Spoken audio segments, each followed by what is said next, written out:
In the Bible, there are over 1,000 statements declaring that the Bible is the words of God spoken by Him to the men who wrote.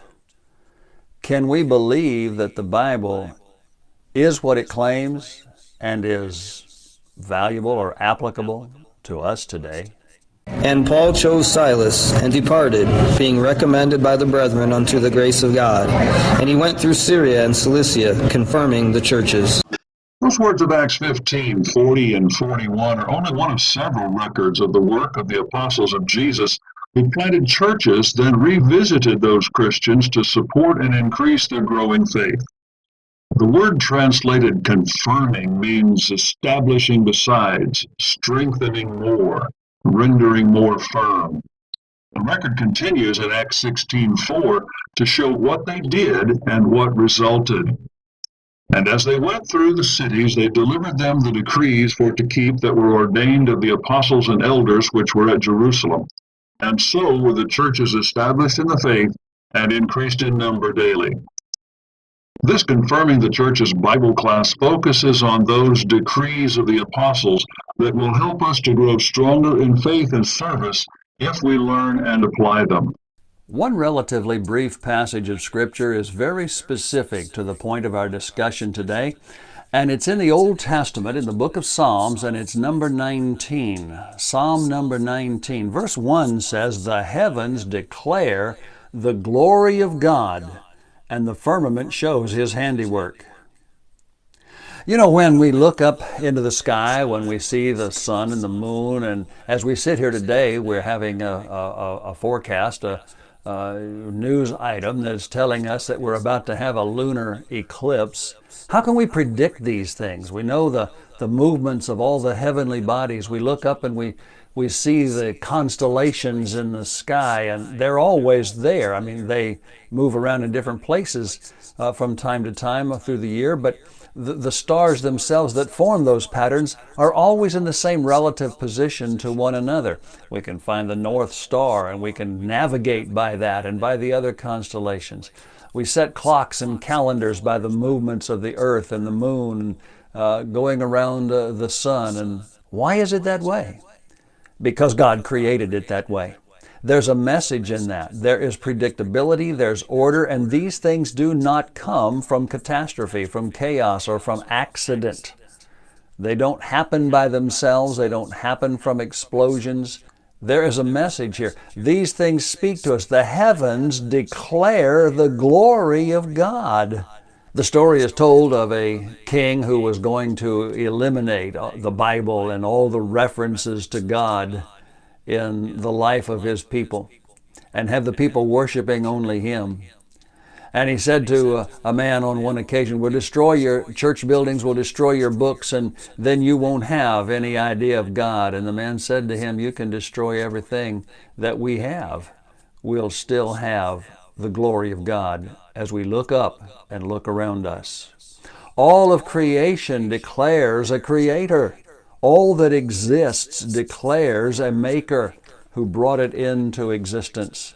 That's a very subtle but a very profound statement that we find in this first verse of Psalm 19. But that's not the only such statement in Scripture. Over in Psalm 97 and in verse number 6, "The heavens declare His righteousness, and all the people see His glory." We'll read here a verse or two further in Psalm 19, but again, the statement is made, everybody can see that. We can look up and we can know the moon, the sun, the stars, the planets that are orbiting our own sun with us. And we can, if with a good telescope or a very good pair of binoculars even, we can see some of the features on some of the planets around us. I have seen the rings around Saturn through my own small telescope in my own backyard. It's an amazing thing to be able to see the wonders of creation. And now we have sent satellites, machinery with cameras and even helicopters to Mars. And we're taking pictures of the surface of Mars. How did we even get there? You know, the Earth is orbiting around the sun, and Mars is orbiting around the sun at a different rate of speed. And the sun itself is orbiting around the center of the galaxy, which itself is going through space. With all this motion, how can we know that we can land a satellite on the surface of Mars, or orbit the moons of Jupiter, or fly through the rings of Saturn? All these we have done because there's order, there's predictability, there's measurability. These things simply do not come by accident. They declare the glory of God. They declare creation itself. Day unto day utters speech, verse 2, and night unto night shows knowledge. We can set our clocks. We know what time to go to bed and time to wake up, what time to go to work. There's order there. There's a system that is completely trustworthy, and by it we regulate our own lives. There's a declaration of an eternal, all-powerful, all-wise Creator. And then verse 3, there is no speech nor language where their voice is not heard. And we talked about that from Psalm 97. Everybody can see this evidence. Over in the New Testament, in the epistle to the Romans, in chapter 1 and verse 20, even the invisible things of Him from creation are clearly seen. How can we see invisible things? By the things that are made, understood by the things that are made. When you see the things that are made, you understand there had to be a maker. The house in which I live is a beautiful house. We saw it, we wanted it, we bought it. We don't know who built the thing. We've never seen the guy, but we know he exists. Someone built this house. Someone built the car that we drive. Someone built the cameras and the computers and the devices by which we're communicating right now. But we've never seen them. We don't know who they are. And by the same token, the world on which we live and all of the heavenly bodies around us declare the existence of someone who put them there. Verse 4 says, their line is gone out through all the earth, and their words to the end of the world. In them hath He set a tabernacle for the sun. And he'll go on here and describe the magnificence of the sun itself and what it does. But again, their line, their measure, their identity, everybody can see all around the world, in every language, every culture, every part of the earth, you can see the evidence of a great Creator. And having spoken of the sun, He set a tabernacle. He made a dwelling place for the sun in the heavens above us. And He says that sun is like a bridegroom coming out of his chamber and rejoicing as a strong man to run a race. His going forth is from the end of heaven, and his circuit to the ends of it, and there's nothing hid from the heat thereof. You know, the sun is beautiful, like a bridegroom coming out of his chamber. It's strong, like a man running a race. The sun is just always there, and it's always warming the earth. Well, at different degrees in different parts of the earth and different times of the year, but it's always there. And it's predictable. It's always the same, year after year. And then He says, His circuit is from one end of the heaven to the other. There's that sun itself moving through space, going around the center of our galaxy. And then in verse 7, he kind of shifts gears, but what he's actually doing is drawing an application of the observation. We look up, we see creation and Creator. But now, if that's true, listen to this. The law of the Lord is perfect, converting the soul. The testimony of the Lord is sure, making wise the simple. The statutes of the Lord are right, rejoicing the heart. The commandment of the Lord is pure, enlightening the eyes. The fear of the Lord is clean, enduring forever. The judgments of the Lord are true and righteous altogether.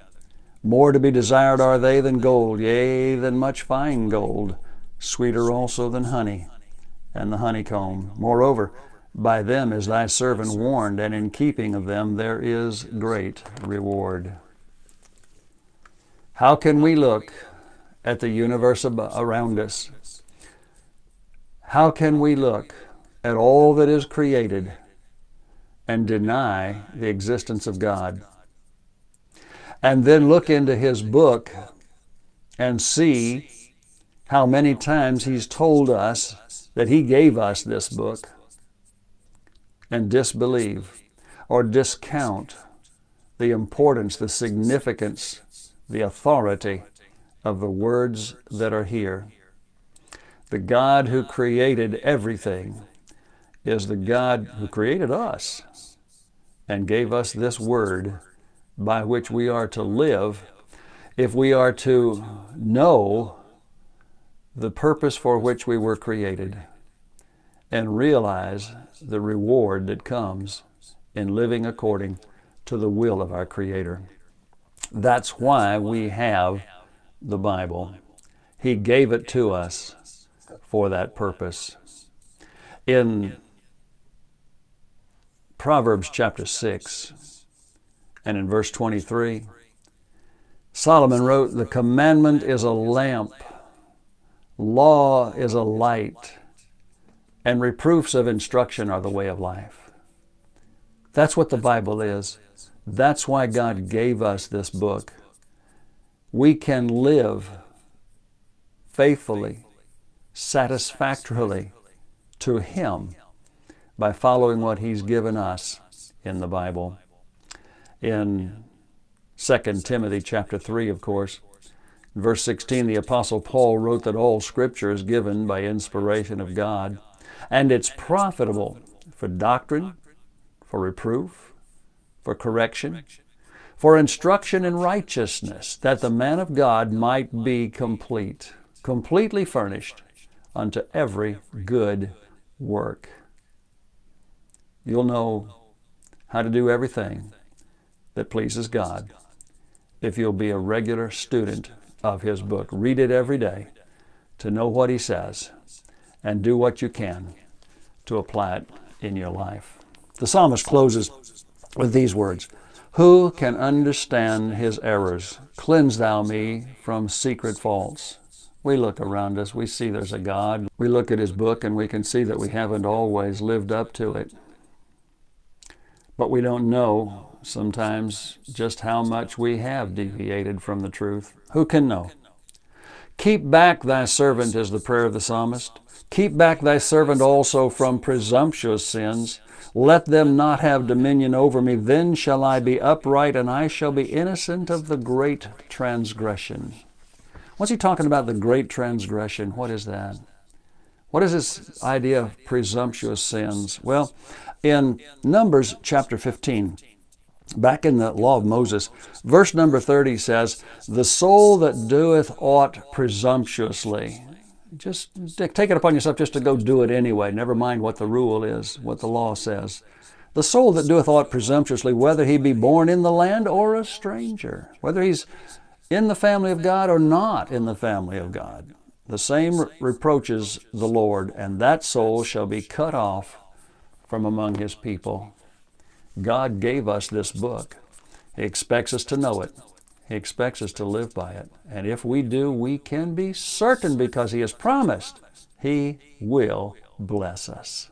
Vainly we seek after men for guiding light, or in dreams for a heavenly call.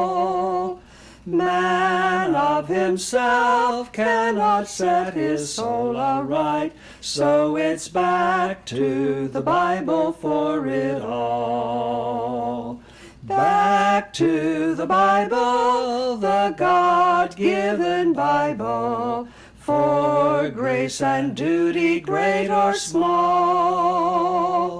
Each one may know what to do and where we go, but it's back to the Bible for it all.